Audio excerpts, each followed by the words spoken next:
nunca se formó en el Consejo Federal cuando yo era ministro de la provincia, y después, bueno, cuando yo era ministro nacional, él era ministro de Educación de Formosa, así que he hablado mucho con él.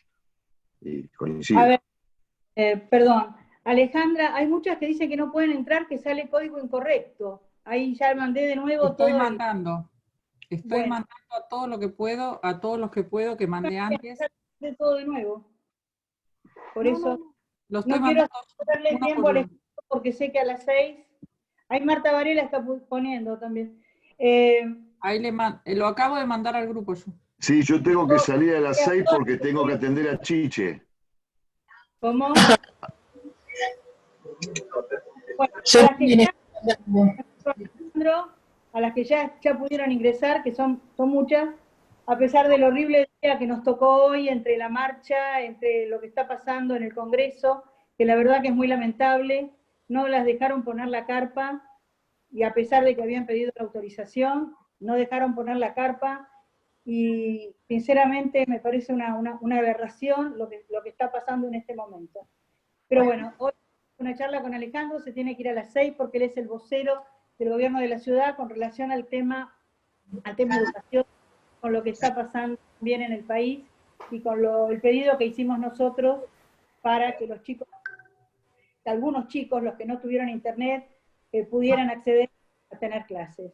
Alejandro es abogado, es docente, fue ministro de Educación durante el periodo 2017-2019, y hoy vamos a tocar bastante poco el tema de educación, si bien es uno de los temas que realmente tenemos que tocar, pero como Alejandro tiene una visión muy excelente y muy grande sobre la política nacional de este país, me gustaría que nosotros podamos compartir con él su visión sobre lo que está pasando a nivel nacional y cuál es nuestra proyección para el 2021-2023. Alejandro, te agradezco muchísimo que hoy estés con nosotros, y bueno, vamos a empezar a escucharte. Gracias. Gracias, Adriana, por invitarme.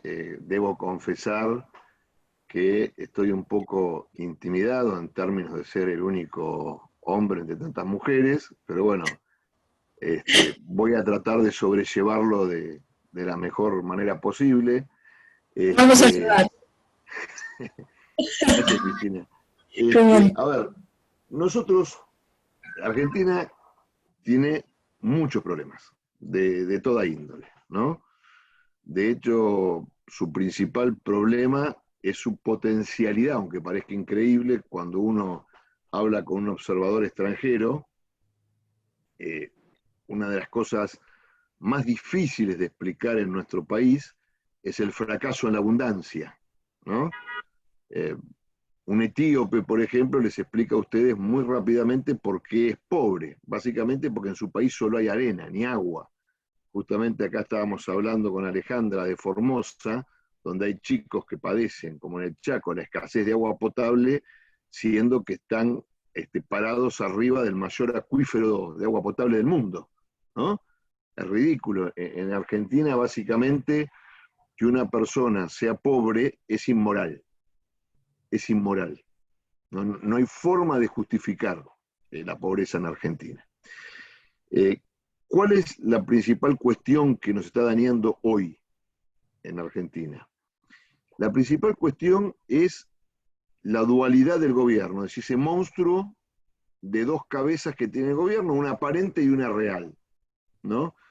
Así como la irrealidad de Cámpora al gobierno, Perón al poder en el año 73 se saldó cuando volvió Perón a la Argentina y ningún periodista volvió a acreditarse en la Casa Rosada, porque estaban todos en Gaspar Campos, y era Perón, el ciudadano Juan Perón, el que contestaba lo que debía contestar un presidente. Hoy lo que nos pasa es aquello que yo dije el día que se anunció la fórmula. El día que se anunció la fórmula Fernández, yo estaba saliendo al aire con la periodista María Julio Oliván, y ella me pregunta esto, me dice, mira, acaban de salir esto, imagínense que yo en ese momento era ministro, ¿no? Como ahora que soy un simple ciudadano, si se suponía que mi voz representaba al gobierno, ¿no? Y era así, efectivamente. Entonces yo dije lo primero que se me ocurrió al aire, que lo sigo sosteniendo hoy. Yo dije, si en la fórmula está Cristina, quien gobierna es Cristina. No hay otra posibilidad, ¿no? Nosotros vemos un gobierno donde quien gobierna se llama, digamos, quien ejerce el título de presidente de la República es Alberto Fernández, pero sabemos que no manda Alberto Fernández. ¿Mm?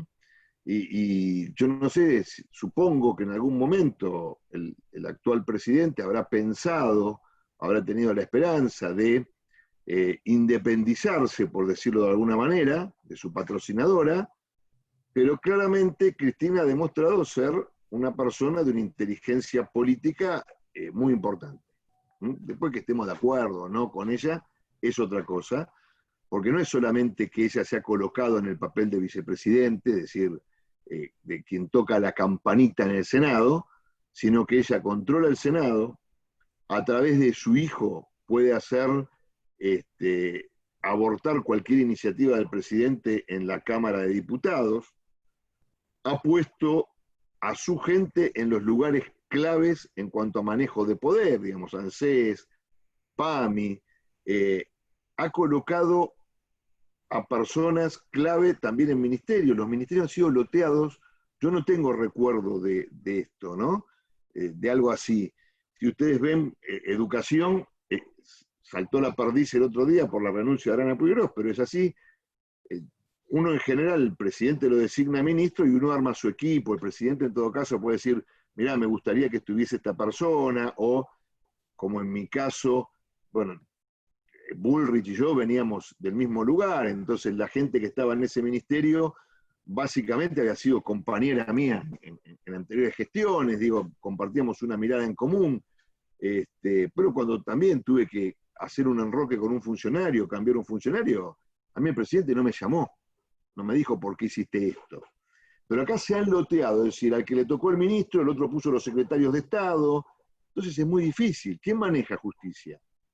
Justicia no lo maneja la ministra Lozardo, lo maneja Martín Mena, que es el segundo. ¿Quién maneja desarrollo social?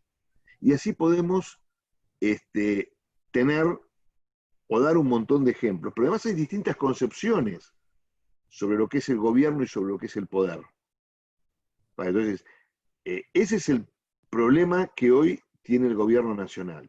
Una parálisis terrible porque, digamos, se anulan mutuamente las voluntades. No es la oposición, porque nosotros, de hecho, inclusive cuando el presidente lanza este ASPO, ¿no? Este aislamiento social preventivo obligatorio, que como todas ustedes saben, digamos, está muy flojito de papeles constitucionales, porque nadie puede restringir nuestras libertades y nuestras garantías por decreto. Garantías y libertades establecidas en la Constitución argentina, pero, digo, como sociedad se acompañó y nosotros como oposición también acompañamos esto. ¿Por qué? Porque entendimos mucho mejor que Ginés González García lo que esto significaba y el peligro que entrañaba para nuestra sociedad. Pero ese mandato que nosotros como oposición le dimos al presidente Fernández fue para cuidarnos. No fue para tomar ventajas indebidas de estos poderes extraordinarios.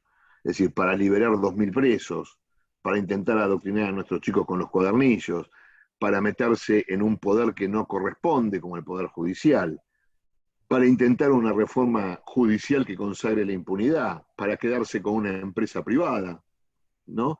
Para estatizar la deuda, lo mismo que hizo la dictadura militar en el último año con Cavallo, digamos que estatizó la deuda privada para que la pagáramos los argentinos. Bueno, eso era estatizar Vicentín.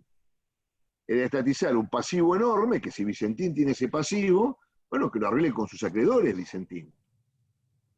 ¿Cómo íbamos a pagar nosotros la deuda de una empresa privada? Pero bueno, son todas estas cosas, para eso no tienen mandato. Para eso no se les dio mandato. Otro gran problema. El presidente se enamoró de la cuarentena, aunque ahora niegue esa palabra. La instalaron ellos. Está. Entonces, ¿qué debía haber hecho el presidente, el gobierno? lo que hubiese hecho Mauricio. Es decir, se dicta esto, se toman las medidas urgentes, prioritarias para los más necesitados y los más vulnerables, pero todo eso no puede tardar más de 7 o 10 días. Digo, presidente es una persona que toma una decisión, se la comunican los ministros, y los ministros hacen a través de sus equipos, ¿no? Pongamos 15 días. Ahí es donde el presidente debía haber tenido otra mirada. No solo la mirada del epidemiólogo, ¿no es cierto? Sino haber armado una mesa donde confluyeran epidemiólogos, por supuesto, economistas, grandes empresarios, pequeños empresarios, especialistas en desarrollo social y en lo social, por cómo va a quedar nuestro tejido social después de esto, psicólogos.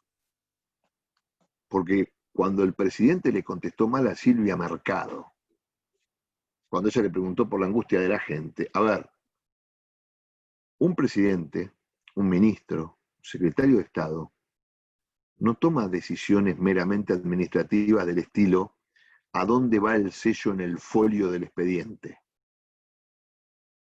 Cuando uno gobierna, toma decisiones que afectan la vida de la gente. Entonces, la angustia, el presidente se tiene que hacer cargo de nuestra angustia. No sirve esto de, bueno, que si están... No se puede molestar. Entonces, ¿qué pasa? Allí había que haber planteado una perspectiva y un cronograma de salida de esto. Es decir, bueno, miren, se calcula que el pico va a llegar para tal fecha. Ok, hasta ahí estamos todos adentro, ni nos movemos. Pero a partir de ese momento se abren, por ejemplo, los lugares para el takeaway. A partir de ese momento, tales actividades están autorizadas. A partir de ese momento, tal otra. 15 días después se abren estas actividades. 15 días después, por supuesto que nosotros, los argentinos, no somos una sociedad suicida.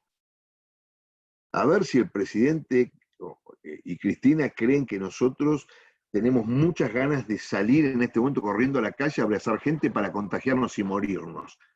Y lo peor es hacer morir a nuestros adultos mayores. Claro que no. Pero la sociedad necesita ver una salida, una luz al final del túnel.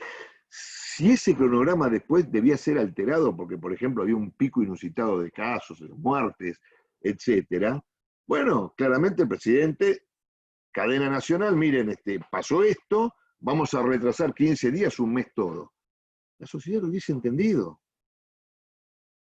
Porque finalmente nosotros vinimos a instalar en la política argentina un círculo virtuoso, no vicioso. Ya.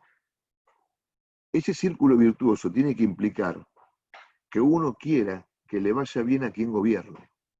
Y si uno está en la oposición, como nosotros en este momento, decir, bueno, queremos ganar en el 23 con una propuesta superadora a esta, que es lo que instalamos en la ciudad de Buenos Aires.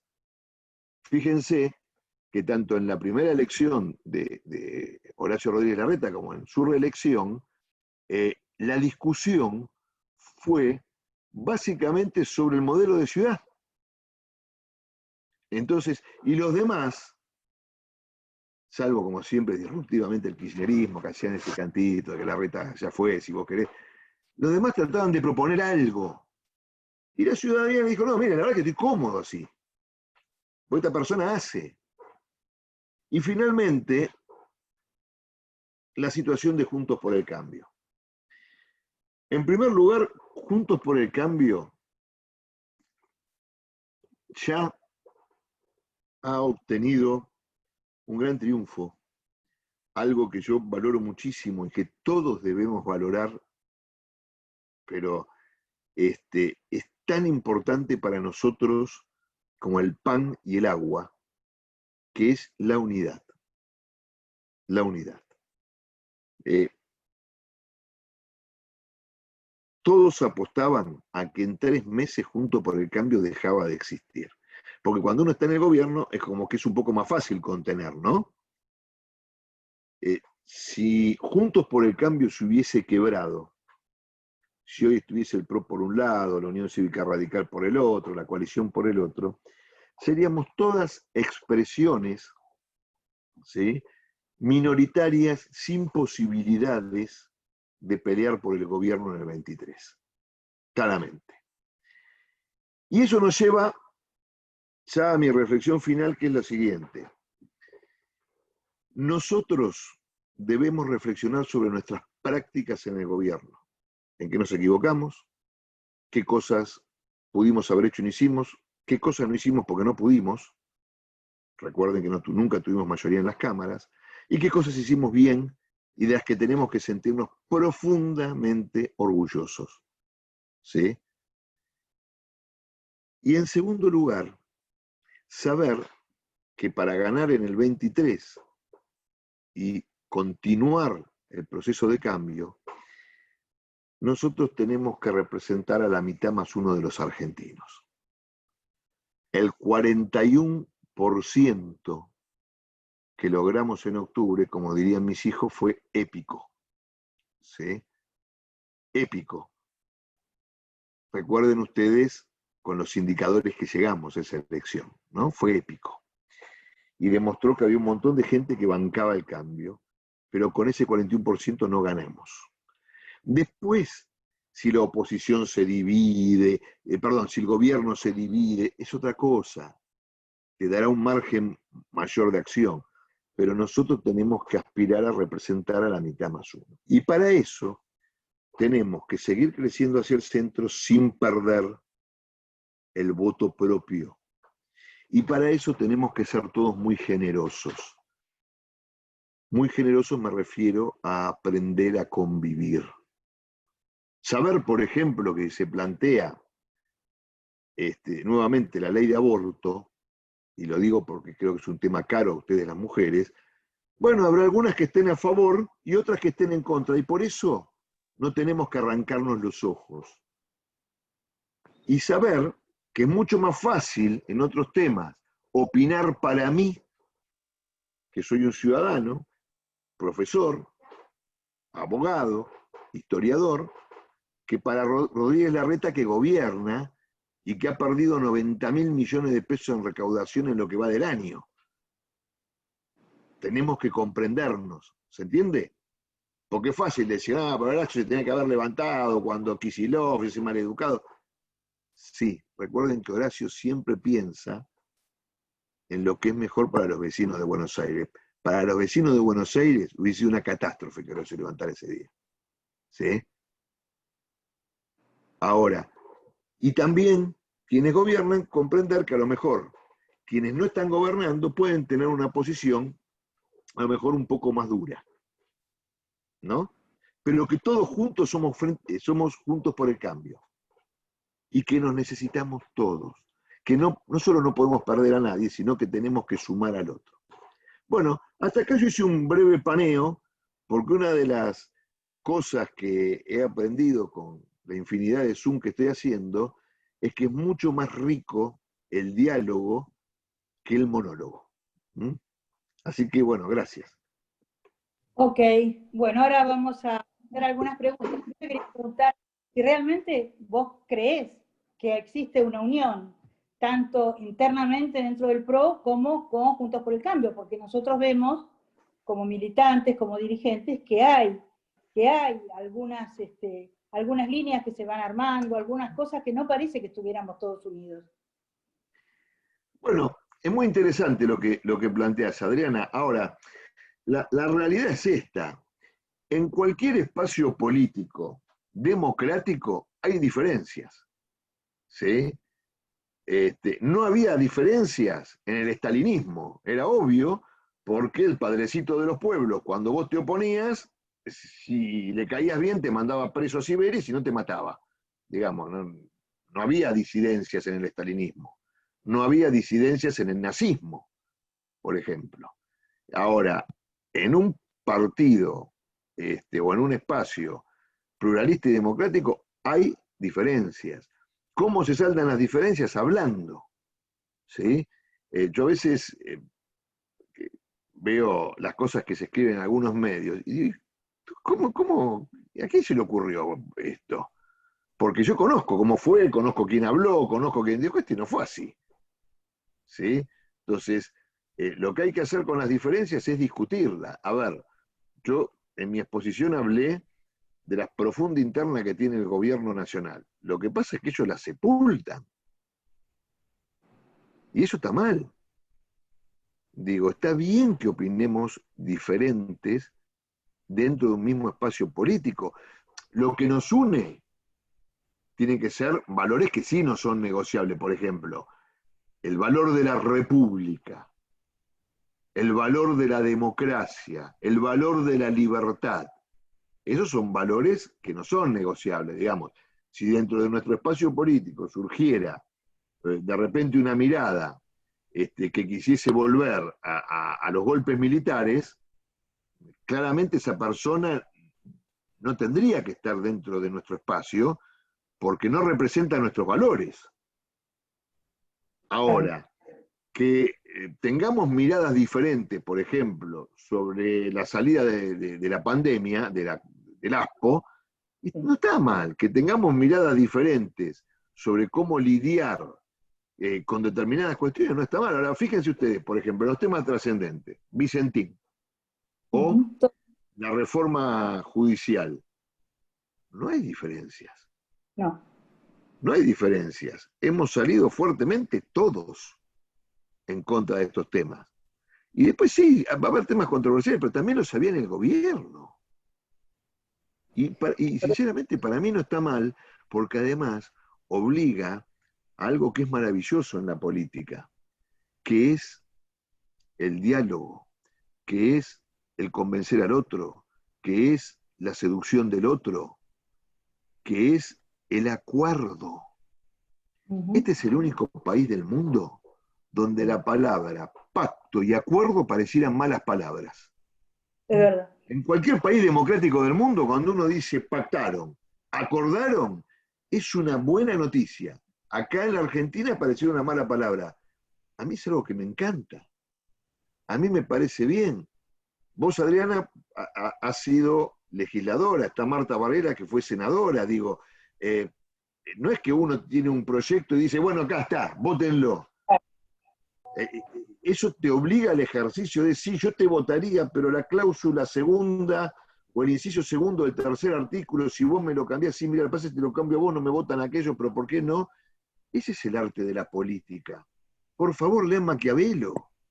Claro. Claro, Lean Maquiavelo. Lo que pasa es que ahora nosotros somos oposición y la gente quiere que haya más unión entre nosotros, porque justamente todos los medios distorsionan la realidad de lo que somos. Entonces nosotros tendríamos que mostrarnos realmente mucho más unidos, tanto dentro del PRO como con Juntos por el Cambio, porque lo que la gente anhela es que esta oposición sea fuerte, y en muchos casos nos está demostrando. Bueno, yo igual, pueden ser diferencias de matices, yo creo que estamos unidos. Yo de nuevo, yo creo que haber pasado la derrota, porque yo no uso eufemismos cuando hablo, ¿no? La derrota y estar unidos ya es un gran triunfo. Por supuesto que hay que ir, como se dice vulgarmente, acomodando los melones. Al andar se van a ir acomodando. Es como cuando a mí me dicen, ¿quién es el líder de Juntos por el Cambio? La unidad. Claro, la unidad totalmente. es el líder de Juntos por el Cambio. De nuevo, que tengamos matices y diferencias para mí es bueno. Y también una cosa, si nosotros nos consideramos dirigentes políticos, nosotros podemos escuchar, debemos escuchar, pero también tenemos que tener nuestras opiniones, nuestros valores, nuestras posiciones, y cuando aún escuchando seguimos sosteniendo lo mismo, llevarlas para adelante. Un líder no es aquel que hace caso a lo que dicen las encuestas siempre. Porque si no, para tener una posición sobre cualquier cosa, no me hacen falta valores, me hacen falta encuestas. Sí, sobre tal tema, pum, no, a ver, imagínate que si Cristóbal Colón si hubiese guiado por encuestas, jamás hubiese navegado hacia el oeste, ¿no? Porque las encuestas decían que no había nada al otro lado. Nosotros sostenemos eso. De hecho, mis diferencias profundas con el gobierno nacional, con el kirchnerismo, las diferencias profundas del PRO y las diferencias profundas de Juntos por el Cambio no son ideológicas. Yo me puedo sentar con un trotskista, me puedo sentar con un peronista, me puedo sentar con quien ustedes quieran y discutir y debatir diferencias ideológicas. Con el kirchnerismo, la grieta no es ideológica. Tenemos una grieta moral. Eso es lo que nos separa, ¿eh? Lo Sí, ideológico, realmente. uno se sienta en una mesa, café de por medio. Es Sí. moral. Nosotros Es verdad. no creemos que se pueda usar para provecho público las instituciones de la, para provecho personal las instituciones de la República. Nosotros creemos que robar está mal. No importa dónde la mandás, está mal. Nosotros creemos que perseguir al periodismo está mal. No importa que haya dicho el periodista de mí, está mal. Nosotros creemos que hacer política con el pobrismo, es decir, hacer a la gente pobre para que dependa de nosotros, está mal. No es una cuestión ideológica, es una grieta moral la que tenemos. Exacto. Ahí Cristina y Sí. Alejandra querían hacer algunas preguntas. Sí. Florencia Chiesa, te abro el micrófono.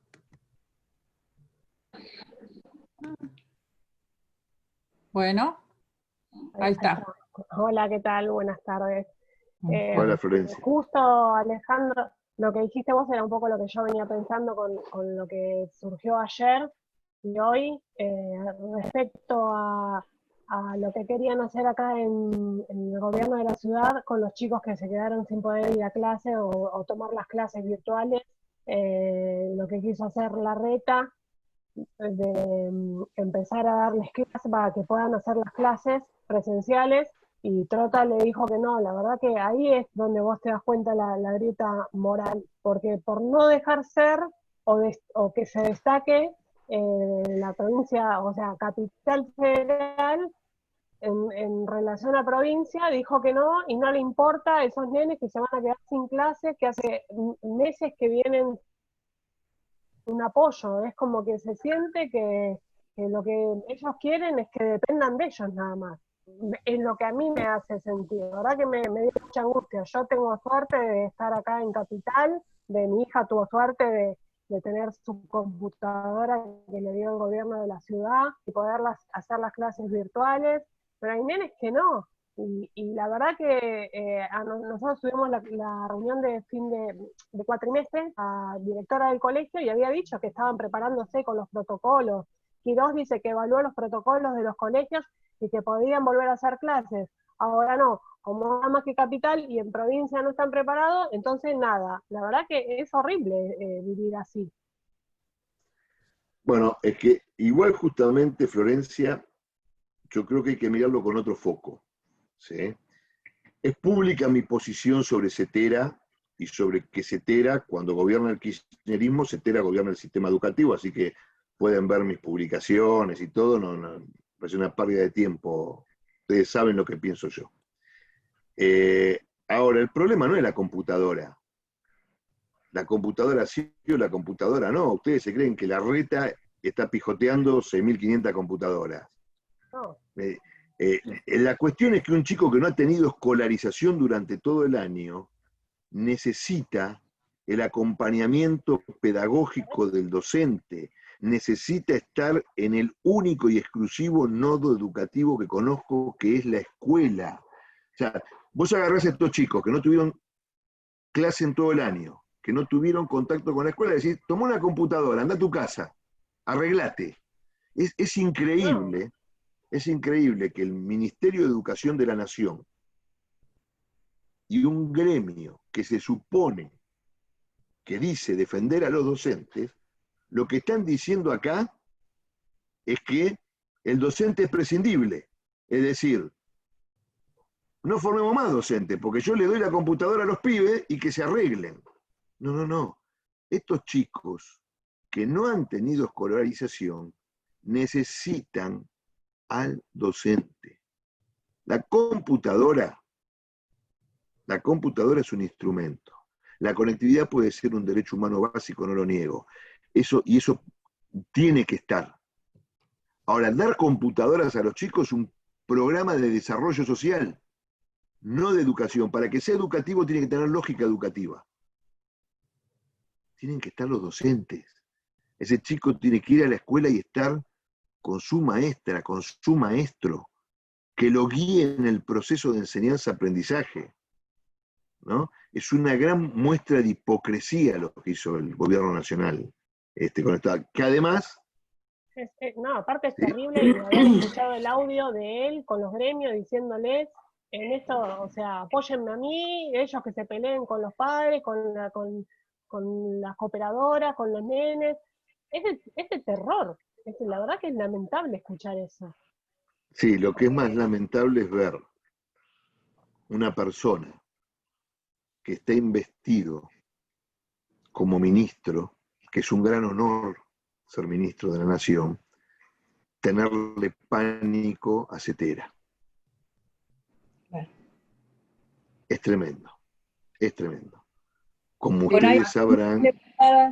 Perdón, Alejandro, no, contestá. No, lo que pasa es que hay poco tiempo y Patricia Vázquez había levantado la mano también. Cristina también había pedido por la eso. palabra. Dale. Patricia. Hola, gracias. Hola a todos. Hola Alejandro, ¿cómo estás? Hola Patricia. Mira, justamente con lo que decías recién, yo hace unos días ya que estoy pensando, cuando se refieren a nosotros, a Juntos por el Cambio, y hablan de nuestras grietas internas, y nos califican como palomas o halcones, o dialoguistas o duros, a mí me preocupa porque claramente, como comparto mucho con vos, los dos temas que dijiste en cuanto a que Horacio claramente tiene una obligación primordial, que es la de gobernar, y también es muy diferente a la que tenemos otros que no estamos ahora en el gobierno. Y también coincido con que está claro que lo mejor sería dialogar. Ahora, ¿no crees que es porque justamente comparto también que tenemos una grieta moral muy profunda con la otra parte, que es imposible hablar de diálogo o dialoguistas o intentar al menos un poco apenas de diálogo con gente que definitivamente no solamente no te escucha, y eso lo evidencia el mismo presidente, frente a una manifestación como fue la del 17, claramente no escuchar, es imposible generar un diálogo. O sea, hablar de dialoguistas o no dentro de nuestro espacio, creo que estamos permitiendo que nos dividan sobre algo que no estamos divididos. Porque además no existe esa posibilidad de diálogo. Y creo que ahí es donde nos tienen que ver muy unidos. ¿Estás de acuerdo con esto? Sí, estoy de acuerdo. Yo creo que todo tiene un tiempo bajo el sol, como dice el Eclesiastés, ¿no? Hay tiempo para guerra, tiempo de paz, tiempo de sembrar, tiempo de cosechar. Yo, digamos, acá en este Zoom veo un montón de ustedes que me conocen hace mucho tiempo. Y si yo les pidiese ahora que me definan a mí, si yo soy dialoguista o soy duro, yo creo que les pondría un aprieto tremendo. Porque yo he sido las dos cosas. ¿Sí? Yo creo que hay que dialogar hasta las últimas consecuencias y además creo que Argentina está muy cerca de un abismo muy peligroso. Estoy convencido de eso, ¿no? Y conocen la leyenda sobre el rey Salomón, al que siempre se lo reputó como un rey sabio, con respecto a las dos madres que se disputaban un hijo. Sí. Van dos mamás a la corte del rey Salomón, las dos aducen ser la mamá de un niño, de un bebé. Entonces, escuchadas y que las mujeres no entraban en razón, ninguna de las dos mamás, Salomón dice, perfecto, no hay ningún problema. Como no se ponen de acuerdo, corten al chico en dos y que cada una se lleve una mitad. Entonces una de las dos mujeres dice, no, que se lo quede ella. Entonces Salomón le dio el niño, dijo, vos sos la madre, ¿no? Claro. Nosotros tenemos que actuar como esa madre. ¿Por qué digo esto? Porque tenemos que tener responsabilidad. Si ellos no la tienen, nosotros no tenemos que seguir caminando hacia el abismo.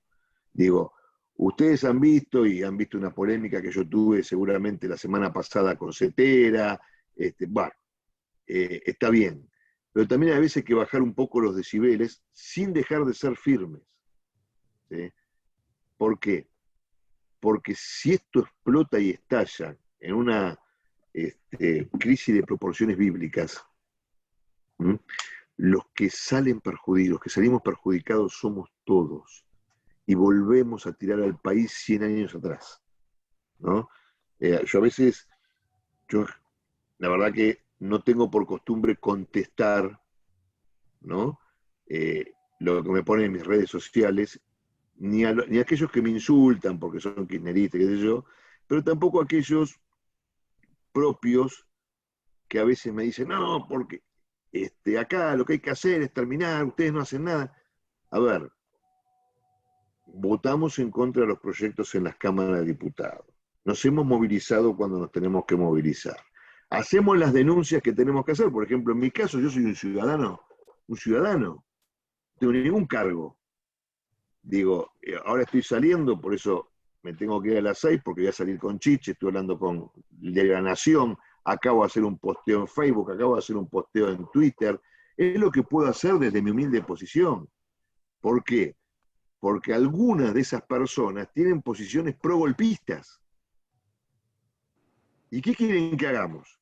Porque la verdad es que la gente los votó. No, pero en Formosa me podrá decir Alejandro, hicieron fraude. Sí, no tanto. Esa es la verdad.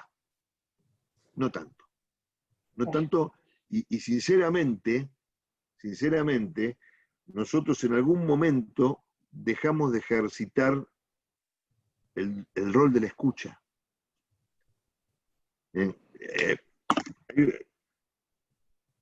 Una cosa que grafica mucho algo de lo que debemos aprender de nuestro gobierno.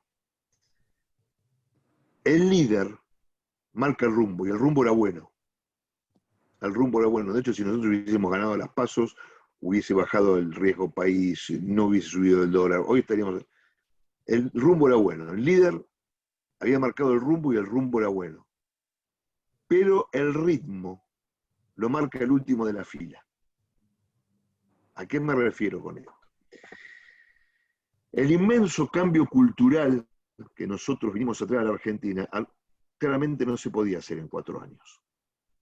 Ni arreglar todas las variables que teníamos que arreglar en 4 años. En la Argentina, si uno equilibra el presupuesto y termina con el déficit fiscal, tenés el 70% de los problemas arreglados.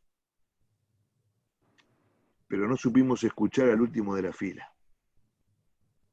Al que nos decía, no puedo seguirlos. No puedo seguirlo, y cada vez los últimos de la fila fueron más. ¿No? Entonces, es de sabios aprender a reconocer en que uno se equivocó, porque eso permite que uno mejore, ¿no? Ayer grabé un podcast, porque voy a sacar una serie de podcasts en Infobae, entre ellos con un chico divino que se llama Mateo Salvato, un chico de 21 años. Es uno de estos pibitos hipertecnológicos que tiene una gran mirada social. Su mamá es profesora de lenguaje de señas, entonces él desde chiquito en su casa convive con chicos sordos. Tiene muchos amigos. Entonces él, con 18, 19 años, inventó una aplicación para el celular gratuita, para la cual no se necesita conexión, que se llama Háblalo. ¿Qué hace? La persona con discapacidad, no solo sordo, el tipo que tiene parálisis cerebral, facial, escribe algo y el celular lo transmite a otra persona. Por ejemplo, me puede contar cómo llego a Plaza de Mayo, pero además decodifica lo que dice una persona y se la escribe, ¿no? Con lo cual puede comunicarse.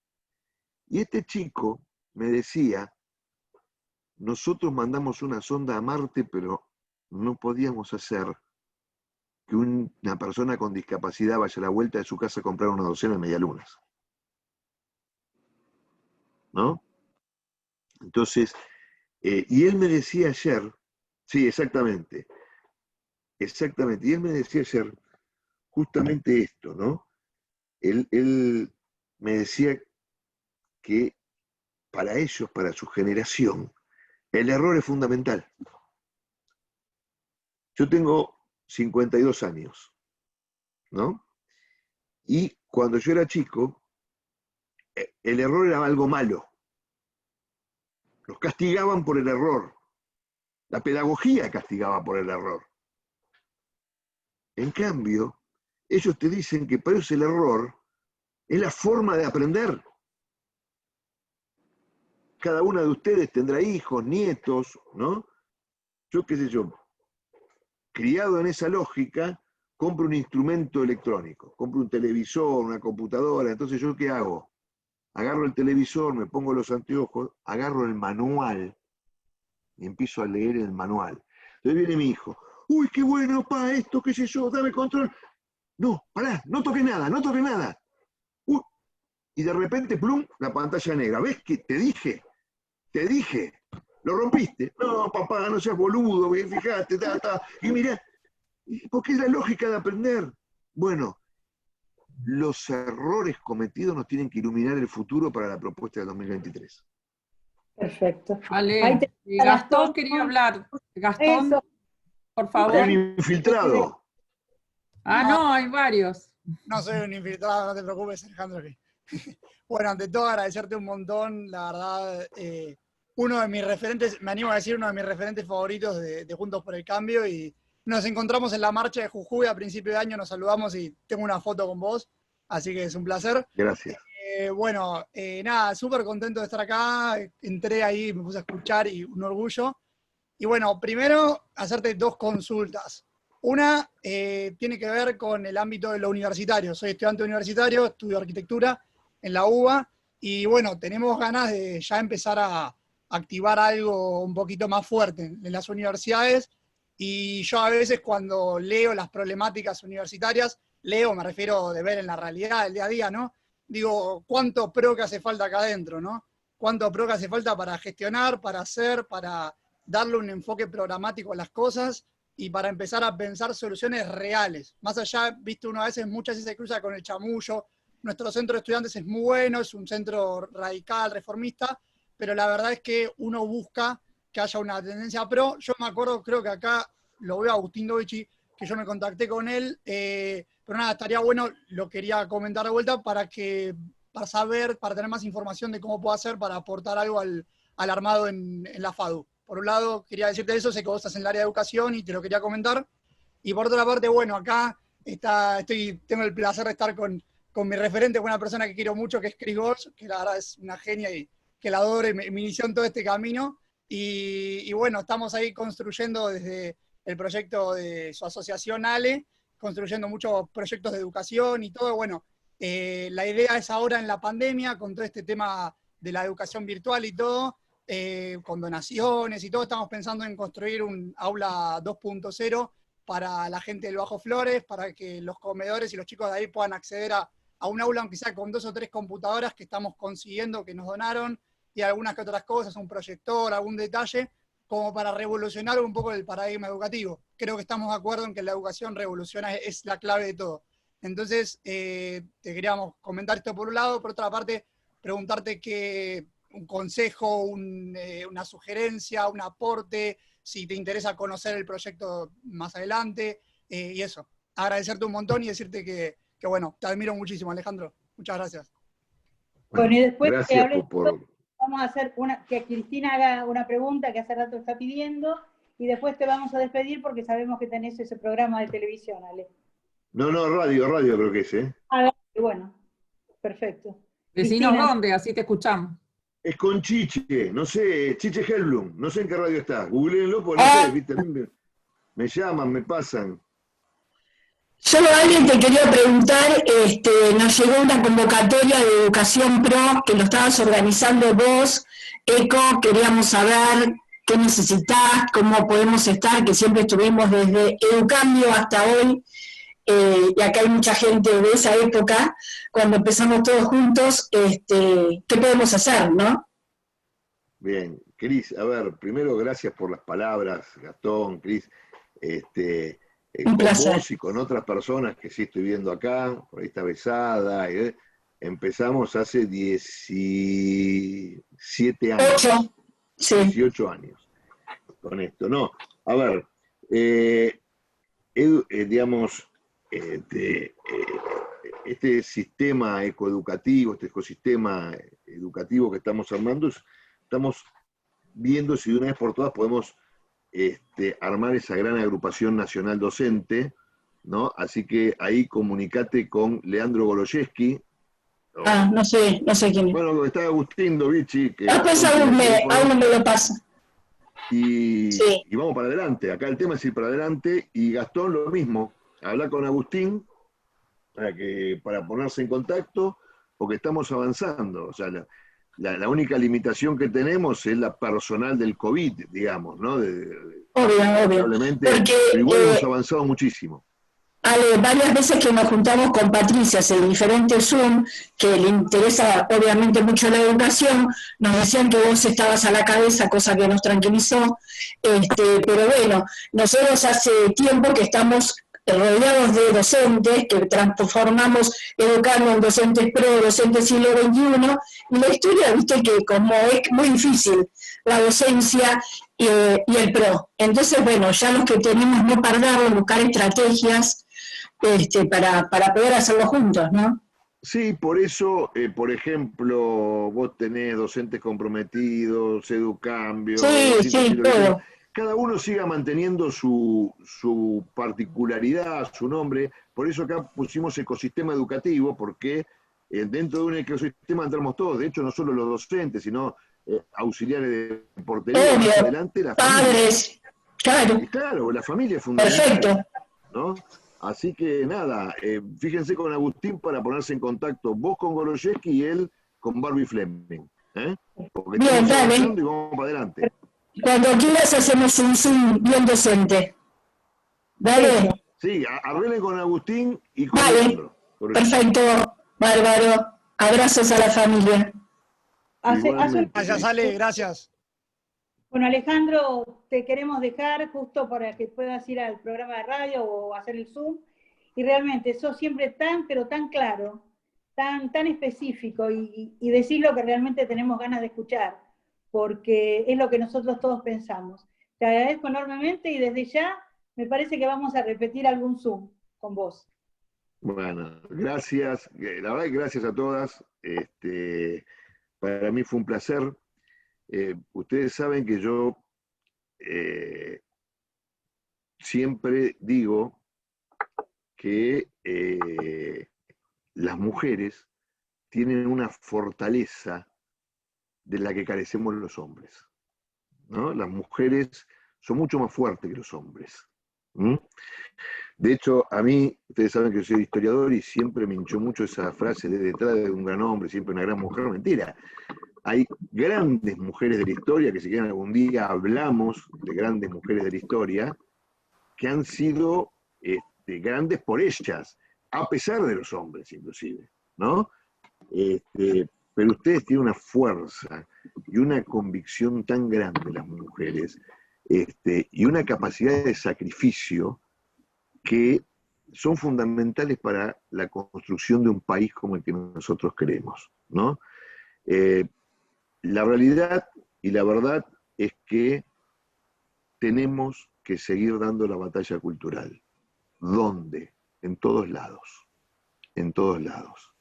En las escuelas, en la calle, en la panadería, en el cine, en nuestras casas. En todos lados damos la batalla cultural. Es lo que nos define. Una persona que hace política en realidad es un guerrero de sus valores. Y eso es lo que hacemos nosotros.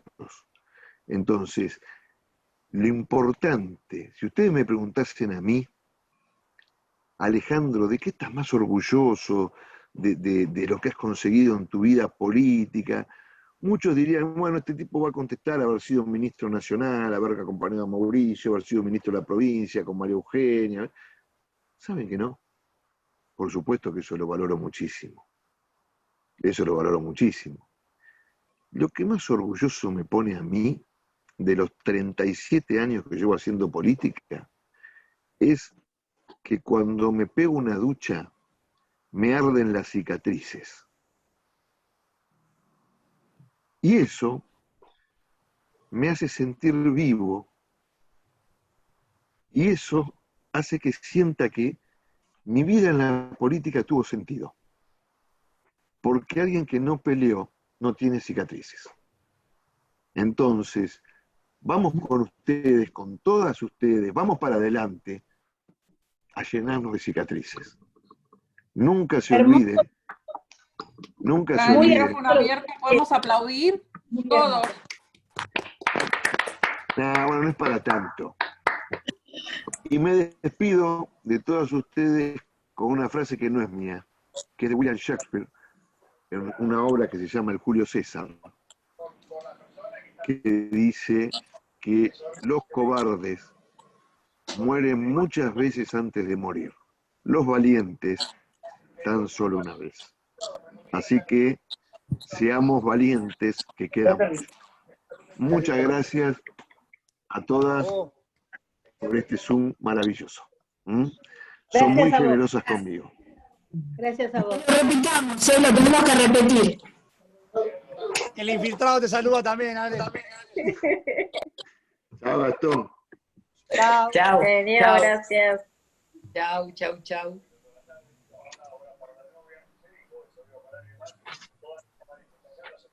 Ali. Hola, Erika.